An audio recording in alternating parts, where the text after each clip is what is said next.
कमर लागे दिखाएगा। अब हमारे साथ में हमारी पूरी टीम है अम्बेडकर वादियों की बुलंद आवाज। अब क्योंकि समय बहुत हो चुका, 10 बज चुके हैं।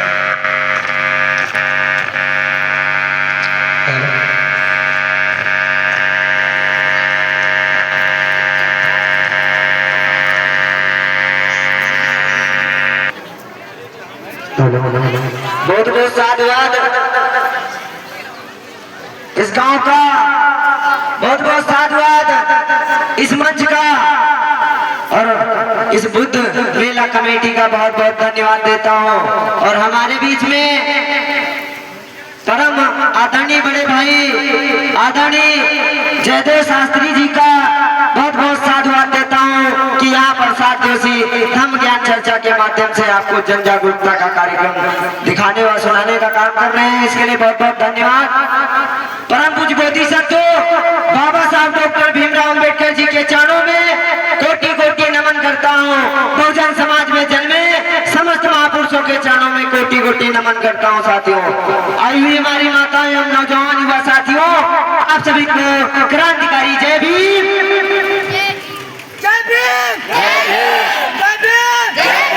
अब लग रहा है कि आवाज आ रही है साथियों, क्योंकि हम बाबा साहब अम्बेडकर की औलादे हैं साथियों। साथियों, मैं 2 तारीख मुंबई जब बाबा साहब की चैत्र भूमि है वहां गया था साथियों। आज ही लौट के वहां से मुंबई से आप लोगों के बीच में साथियों आया हूँ। 2 बातें कहने के लिए साथियों आया हूँ, क्योंकि हमारे क्षेत्र में कार्यक्रम हो रहा था। तो कल मैंने 4 बजे ट्रेन पकड़ ली थी और 5 बजे आज आपके बीच इस कार्यक्रम में उपस्थित हुआ हूँ। इसके लिए मैं भाई अफसर पार्टी का बहुत बहुत धन्यवाद देता हूँ, हमारी टीम का बहुत बहुत धन्यवाद देता हूँ। साथियों, अगर तुम्हारे साथ कहीं भी अन्याय अत्याचार होता हो तो एक बार अम्बेडकर वादियों की बुलंद आवाज टीम को याद करिए, आपको न्याय दिलाने का साथियों काम किया जाएगा। साथियों, अगर कहीं पर हमारे भाई बहनों के साथ किसी व्यक्ति के जैसे हमारे गरीब बच्चे होते हैं, उन्हें पढ़ाई लिखाई करने में असमर्थ होते हैं, तो उनको इस टीम के द्वारा जो भी आर्थिक मदद होगी उस मदद को देने का हम काम करेंगे। साथियों, ये टीम हम युवाओं ने तैयार किया है। जैसे हमारे कहीं भी हमारी बहनों पे अत्याचार हो जाता है, दिन प्रतिदिन कहीं पे बाबा साहब अम्बेडकर जी की मूर्तियों को तोड़ दिया जाता है साथियों, हम सब वहाँ पर पहुँचकर न्याय दिलाने का काम करते हैं साथियों। अभी आज आपको बताना चाहता हूँ, आपके भोगीपुर में जो इमलिया सुल्तानपुर में साथियों कार्यक्रम पड़ता है, वहाँ पे परमिशन नहीं दिया जा रहा था साथियों। हमारे बीच में हमारा मोहित भैया है, वहाँ पे गए, हम चैत्र भूमि मुंबई में थे, हमने फोन किया और कहा आप जाइए वहाँ पे SHO साहब से बात करिए। वहाँ पे गए और SDM साहब से बात किए। वहाँ रातों के रात साथियों आपका कार्यक्रम शुरू हुआ है भोगीपुर में साथियों। ये हम लोगों की ताकत है साथियों, संगठित रहना होगा। बाबा साहब ने कहा था कि शिक्षा हो शेरनी का दूध है, जो पिएगा वो दहाड़ेगा साथियों। तो आप सभी को शिक्षित बनना है, बाबा साहब के बनाए हुए 3 मूल मंत्रों पे काम करना है साथियों। बाबा साहब के प्रथम मूल मंत्र है शिक्षित बनो, संगठित रहो और संघर्ष करो। लेकिन आज के युवा शिक्षित तो होना नहीं चाहते हैं, संघर्ष करना पहले शुरू कर देते हैं। बहुत से ऐसे होते हैं, मैं किसी की बुराई नहीं करता हूँ साथियों, लेकिन पहले शिक्षित बनना, फिर बाबा साहब अम्बेडकर जी की विचारधारा को आगे बढ़ाना साथियों। और साथियों, अभी आपका जो भी बाबा साहब डॉक्टर भीमराव अम्बेडकर जी ने आप सभी को एक वोट का अधिकार दिलाया था साथियों, दिलाया था या नहीं दिलाया था? बाबा साहब ने एक वोट का अधिकार दिलाया था साथियों। अभी आपका चुनाव आ रहा है साथियों, उस चुनाव में ऐसे व्यक्ति को आपको वोट देना है जो आपके बच्चों की शिक्षा की बात कर सके, आपके रोजगार की बात कर सके और आपके हर अधिकार की बात कर सके साथियों। ऐसे व्यक्ति को आपको चुनाव लड़वाना है, जिताना है साथियों, क्योंकि बाबा साहब के 4-4 बच्चों की कुर्बानी, बाबा साहब ने 4-4 बच्चों की कुर्बानी तुम्हारे लिए दी या दी नहीं? बताओ माता बहनों, आज अच्छी आप साड़ियाँ पहने हो, ये माता रमाबाई फटी साड़ी पहनकर गुजारा किया है साथियों। आज हमारे युवा पैंट कोट अच्छे वेशभूषा में घूमते हैं। बाबा साहब को याद करिए, बाबा साहब ने 4-4 बच्चों की कुर्बानी देकर आज हमें एक वोट का अधिकार दिलाया। आने वाले समय में जो भी प्रत्याशी होते हैं आपके दरवाजे पे आते हैं, करते हैं, आपकी पैर को धूल चाटने का काम करते हैं। करते हैं या नहीं करते? करते या नहीं करते? आपकी पैर की धूल चाटने का काम करते हैं। तो ऐसे व्यक्ति को आपको प्रत्याशी बनाना है साथियों, जो आपके बच्चों की और आपके रोजगार की बात कर सके। आपको उसे उत्तराधिकारी बनाना है साथियों। कहना चाहता हूँ कि समुद्र के पानी कभी तबाह नहीं करते और बाबा साहब के सिपाही किसी के सामने झुका नहीं करते।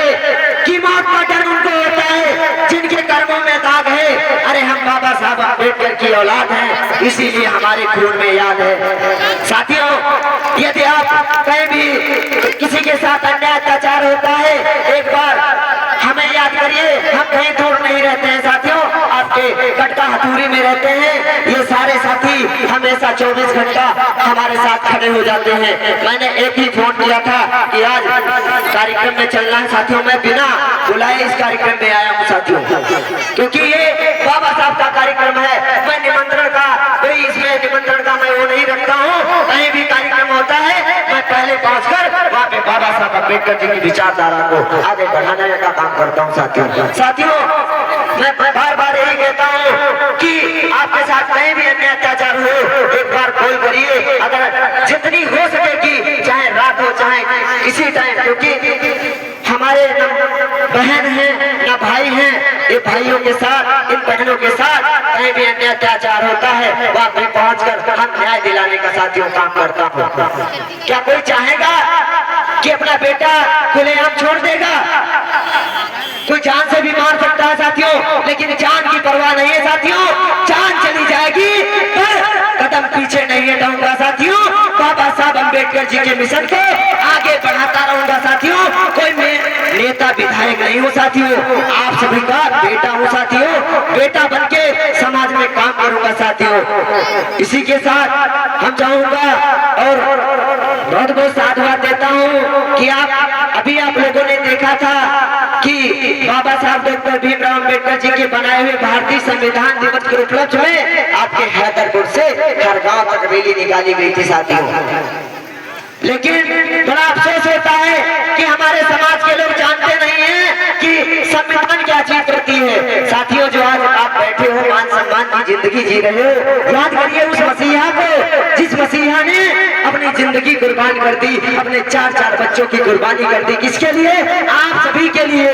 तो प्यारे भाई बहनों, आप सभी को हर घर में एक संविधान, यहाँ पे भैया बुक स्टॉल लगाए हैं, घर घर में संविधान होना चाहिए, हर घर में बाबा साहब की तस्वीर होना चाहिए साथियों। होनी चाहिए या नहीं होनी चाहिए? अब किसके घर में बाबा साहब का संविधान होगा?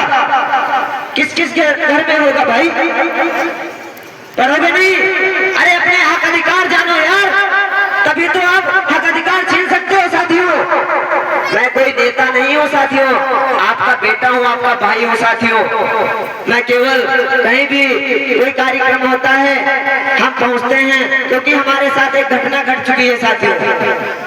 याद करिए 2021 की बात है, हथौड़ी में कुछ लोगों ने गोली चला दी थी साथियों, लेकिन 2 बजे रात को उन लोगों को तोड़ जवाब देने का काम किया था। 2 बजे रात को उन लोगों को गिरफ्तार करवाया था साथियों। अभी फिर 17 मार्च से 20 मार्च 2025 में फिर बुद्ध कथा करवाई थी साथियों। बिना परमिशन कार्यक्रम करवाया था, पुलिस आई थी लेकिन कार्यक्रम नहीं बंद हुआ था साथियों। पुलिस वाले आए, बोले SHO साहब ने बुलाया है, चलिए थाने चलिए। हमने कहा ठीक है चलते हैं। कम से कम 20-25 लोग साथियों के साथ पहुंचे। बोले नीला गमछा देखकर बोले जाइए आप कार्यक्रम करिए, कोई दिक्कत नहीं होगी। तो हमने कहा ठीक है। साथियों के साथ हमारे हथौड़ी में कार्यक्रम हुआ था साथियों। ये किसकी ताकत है? ये बाबा साहब के बनाए हुए भारतीय संविधान की ताकत है साथियों। तो आप सभी को संविधान के जो भी मूल अधिकार हैं उनको पढ़ना है। और बहुत बहुत साधुवाद देता हूँ माननीय प्रधान जी का, माननीय त्रिभुवन लाल वर्मा प्रधान जी के लिए एक बार जोरदार तालियां, जो यहाँ पे हर वर्ष कार्यक्रम करवाते हैं। और एक बार जोरदार